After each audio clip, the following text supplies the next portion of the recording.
Welcome to Helldivers 2. Today we have 30 tips I know you missed in basic training. So let's head on over to the battlefield. Now first thing is first, as soon as you land, you need to make sure you call in the big dogs. So get that support weapon, get your backpack, whatever you have, call it right off the bat. Because now you'll be armed up and that cooldown timer will start to go. So by the time you die, hopefully you have another one ready to go. Remember that your weapon is your best friend. If you hold the reload key, you're able to switch modes. So some weapons you can go full auto, semi, or burst, and you can even change up the scope. So if you go into first person, you can change the zoom level. Not all weapons have this capability, but some do. You can also toggle on and off your flashlight, which comes in handy. Hey, get off me! If you're carrying items or a backpack that you don't want, you can drop it. So if you hold down on the D-pad, you can drop whatever you're carrying. A useful tip in the options menu is if you go to HUD, you can go down to reticle visibility and press visible. When you apply this, you'll see your reticle at all times. This helps you out if you're trying to hip fire without having to aim in. And if you have a one-handed weapon, you can run and aim backwards and shoot at the same time. So that reticle will definitely help out.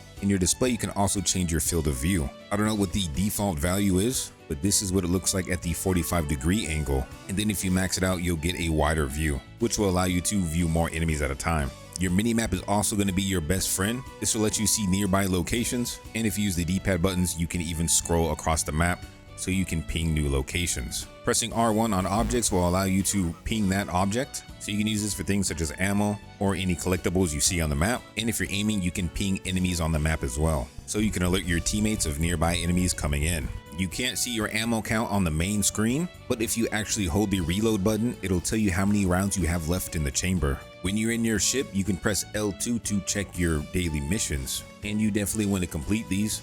Otherwise, you'll miss out on that daily reward bonus. Also, if you press the R2 button, you can see the environmental conditions depending on the planet you're on. So every area will have their disadvantages, so you got to keep that in mind when choosing your loadout. Also make sure you squad up. I know you want to play solo, but that only slows your progression. The more people you have in the squad, the more experience you're going to get. The quicker you get the mission situated, and the more resources you'll probably pick up. Since even if your squad mates pick up a resource, you get that as well. Now this is a run and gun and explode everything kind of game, but this game also offers a way for you to support your teammates. So items such as the supply pack, you're able to pick up supplies and then use those supplies to restock your teammates. Also, any of these backpacks you're able to leave on the field once that cooldown is done from you using it to give it to your teammates. And if you do want to go solo mode, you can have more than one sentry on the ground at a time, so you can roll pretty deep. Also make sure you're using the right body armor for you. If you look at the stats of each of these body armors, you'll see that some of them have passive skills, and some could even make you slower like the heavy armors. So make sure you're equipping an armor that complements your playstyle.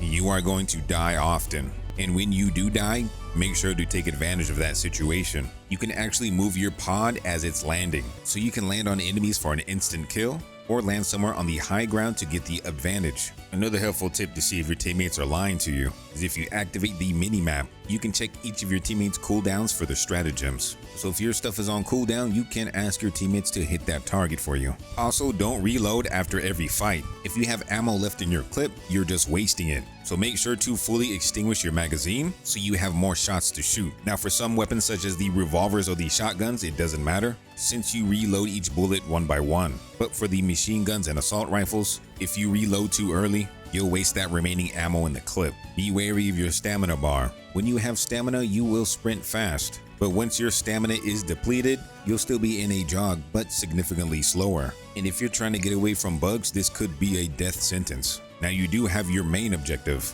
but don't let that take away from actually exploring the map. By exploring the map, you'll find different resources, premium currency, and samples. These resources will be used to upgrade your ship and your loadouts. So make sure you do explore. Just don't take all day to do it. The longer you're in the match, the harder it gets. And the quicker you complete the mission, the more chance you'll receive a quick complete bonus. You also don't need to engage in every fight you see. You can sneak past enemy patrols. And don't forget you have live rounds. Friendly fire is on and it's unforgiving. So watch where you're throwing your stratagems. And get out the way of turrets because they will shoot your head off. Either go below or stand on top of them to get out of the line of fire. Now last but not least, pick your mission difficulty wisely. The higher mission you're able to complete, the more medals you receive. So probably don't go with trivial, but pick a difficulty you know you can beat without having to stress about it. Now go out there and spread democracy.